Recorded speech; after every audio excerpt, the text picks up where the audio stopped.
Story 1. When I was a 5th grade student in Pakistan, navigating my way through the trials of elementary school, life wasn't always easy. But my parents worked tirelessly to provide me with a quality education, knowing it held the key to a brighter future. I went to school one day.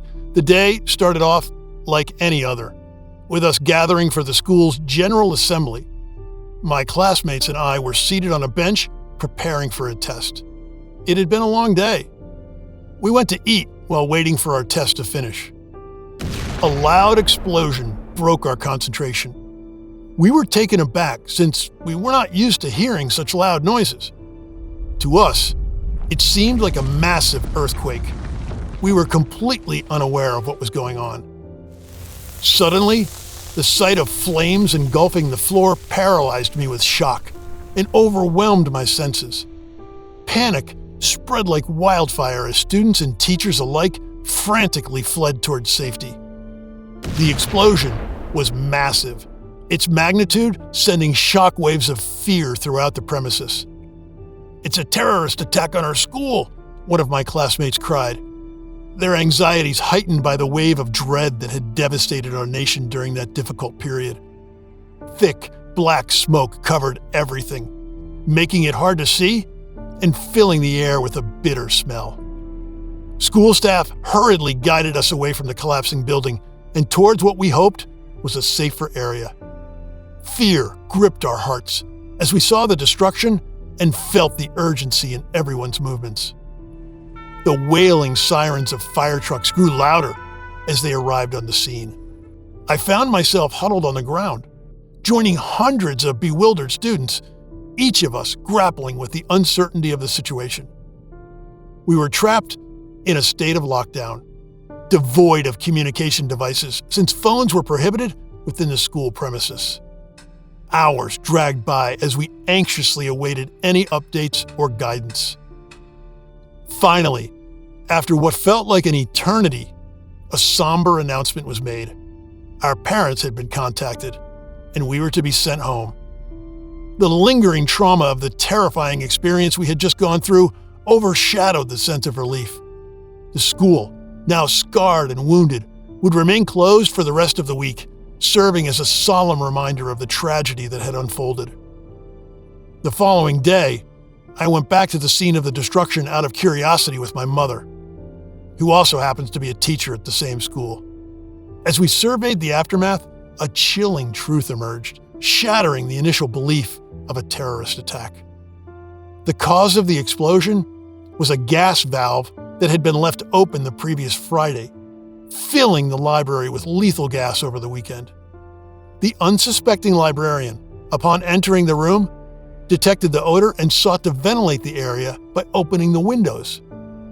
Unfortunately, an innocent custodian entered the room and unknowingly caused the disaster by turning on the lights, leading to a catastrophic short circuit. Tragically, both of them lost their lives that day, leaving an irreplaceable void. May they rest in peace. Story 2. During my freshman year at a university in Canada, I lived in the dorms. It was winter, and on a freezing cold day, I finished my last class early in the evening. The sun had already set, casting a dark shadow over the campus as I made my way back to my dorm building. Suddenly, I received a text from the university, written in all capital letters, warning about a suspicious man on campus. I giggled, thinking someone is doing a prank. The text said he was approaching women, making crude and threatening comments, and claiming to have a gun. The university police were aware of the situation and on high alert to find the man. I kept walking. Suddenly, I noticed that someone was walking not far behind me. It was a man, wearing a big winter coat, but I couldn't determine his age or race from a distance. I tried to reassure myself that it could have been just another student, since the text didn't mention the person's race. Feeling a sense of urgency, I quickened my pace. My paranoia grew. I hurriedly made my way to my dorm building, constantly glancing over my shoulder. When I reached the building, I used my student ID card to let myself in. The first door closed behind me, and as I opened the second door, a loud bang startled me. It was the man who had been following me, asking me to open the door.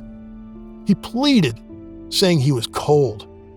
I turned to look at him, and his face had a pleading expression. I asked if he lived here and what his room number was, but he avoided answering, simply saying he was on the 3rd floor. Apologizing, I told him I couldn't let him in. That's when he began uttering vulgar and disturbing comments, which I'd rather not repeat. In a disgusting display, he even started licking the glass and making horrifying remarks about what he would do to me once he gained entry to the building. Disgusted and alarmed, I ran to my room, slamming the door shut behind me. I turned on the lights in the pitch-black room, realizing my roommate hadn't returned yet.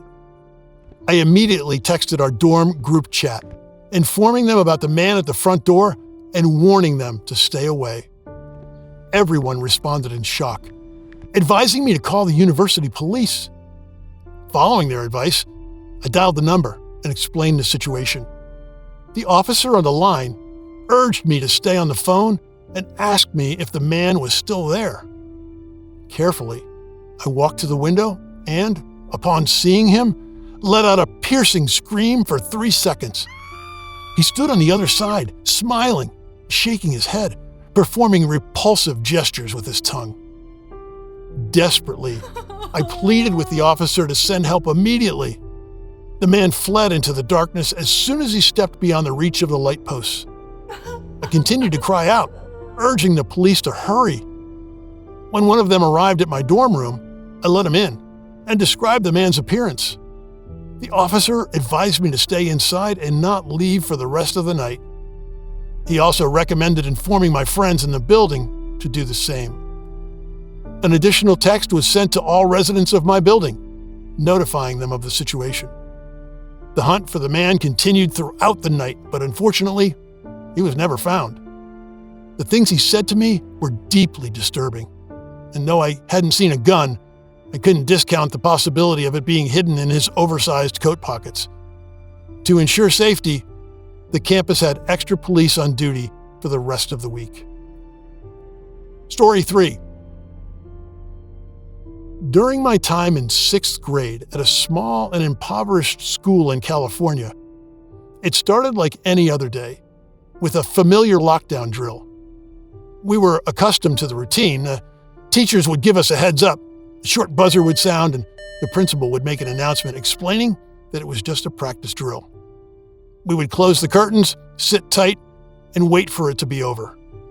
It was a routine we had grown used to, a precautionary measure to prepare us for emergencies.